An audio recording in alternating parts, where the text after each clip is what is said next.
Welcome back to Reading English Literature series.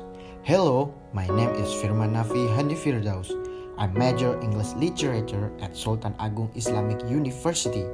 Today, I'll be reading chapter 1 from the novel Pollyanna by Eleanor Porter, entitled Miss Polly.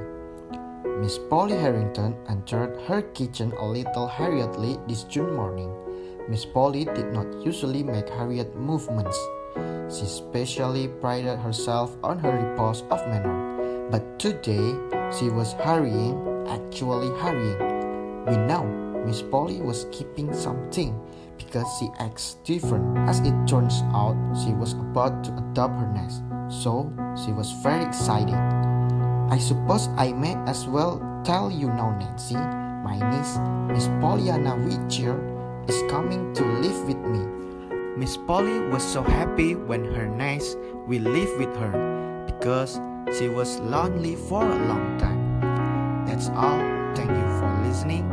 Have a great weekend and stay safe, everyone. Hello, my name is Muharram Tuan Patinaran Nama Blawa.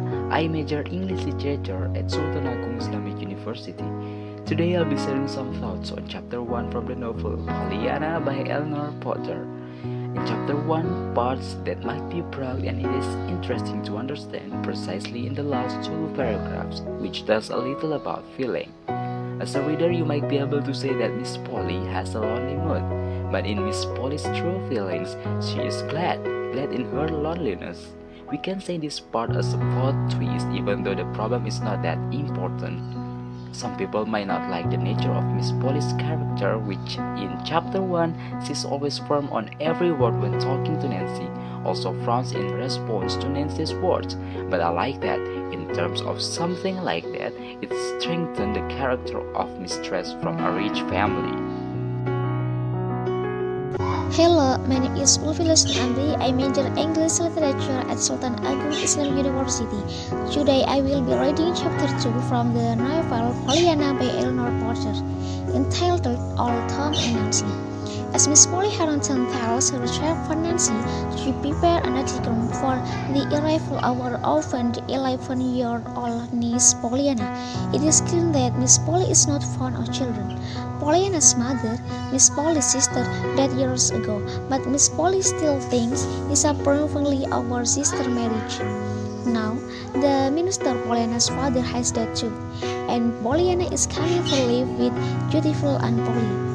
Cold-hearted Nancy readies the room for Pollyanna and complains about Miss Polly's prickly ways to Old Tom, the gardener. Old Tom reveals that Miss Polly's sore demeanor began after an unhappy love affair, and the man she loved still lives in town. Nancy is eager to learn the man's identity, but Old Tom refuses to give away the secret. That's all for today. Thank you for listening. Have a great weekend. Hello, my name is Putri. I major English Literature at Sultan Agung Islamic University. Today, I'll be sharing some thoughts on chapter 2 from the novel Pollyanna by Eleanor Porter. In chapter 2, there are some things that pique my interest. First is the use of language, but the other is easy to understand. And the way they spoke implied that Nancy and Old Tom were using local dialect, or they had some unique accent. For example, coming to, you're jogging. At least that is the impression I got. Next is the way Nancy spoke some phrase twice, like, I hope she did hear the bang. I do. I think it's very interesting. Hello, my name is Wahidatu Sofiana. I major English Literature at Sultan Agung Islamic University. Today I'll be reading chapter 3 from the novel Pollyanna by Eleanor Porter, entitled The Coming of Pollyanna. Chapter 3 tells about the first meeting between Nancy and Pollyanna. Pollyanna is a girl who has light hair, wears a red check gingham dress, and would wear a straw hat, so that Nancy was easy to spot in the crowd. Not only that, it turns out that Pollyanna is a cheerful and talkative little girl. This raises a bit of concern in Nancy's mind, but she still hopes that the girl can bring the happiness to her ministry's life. That's all for today. Thank you for listening and have a great weekend. Hello, my name is Nur Alifia, a major English literature at Sultan Agung Islamic University. Today, I'll be sharing some thoughts on Chapter 3, The Coming of Pollyanna, from the novel Pollyanna by Eleanor Porter. In chapter The Coming of Pollyanna, I really like how the author describes the feeling of Nancy and Pollyanna. The language is clear and simple, so I can really get in and get carried away in the storyline.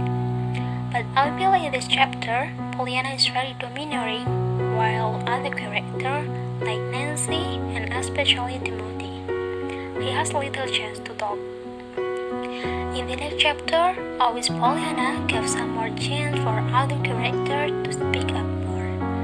That's all for today. If you have some thoughts, please let me know in the comment section. Thank you for listening. Have a great weekend.